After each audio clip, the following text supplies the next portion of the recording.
A reading from the book of Exodus, chapter 2, verses 1 to 15a. Now a man from the house of Levi went and married a Levite woman.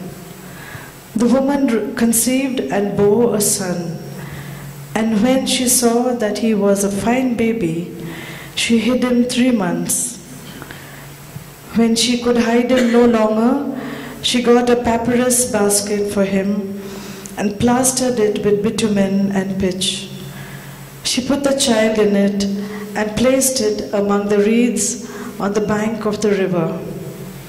His sister stood at a distance to see what would happen to him. The daughter of Pharaoh came down to bathe at the river, while her attendants walked beside the river. She saw the basket among the reeds and sent her maid to bring it. When she opened it, she saw the child.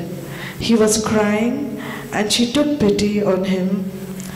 "This must be one of the Hebrews' children," she said. Then his sister said to Pharaoh's daughter, "Shall I go and get you a nurse from the Hebrew women to nurse the child for you?" Pharaoh's daughter said to her, "Yes." So the girl went and called the child's mother. Pharaoh's daughter said to her, "Take this child and nurse it for me, and I will give you your wages." So the woman took the child and nursed it. When the child grew up, she brought him to Pharaoh's daughter, and she took him as her son. She named him Moses because, she said, "I drew him out of the water." One day after Moses had grown up, he went out to his people and saw their forced labor. He saw an Egyptian beating a Hebrew, one of his kinsfolk. He looked this way and that, and seeing no one, he killed the Egyptian and hid him in the sand. When he went out the next day, he saw 2 Hebrews fighting.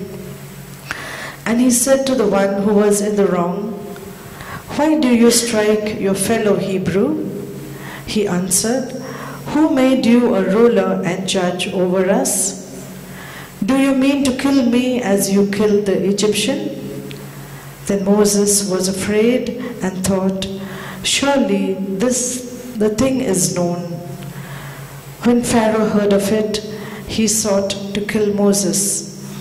But Moses fled from Pharaoh. He settled in the land of Midian and sat down by a well. The word of the Lord. Thanks be to God.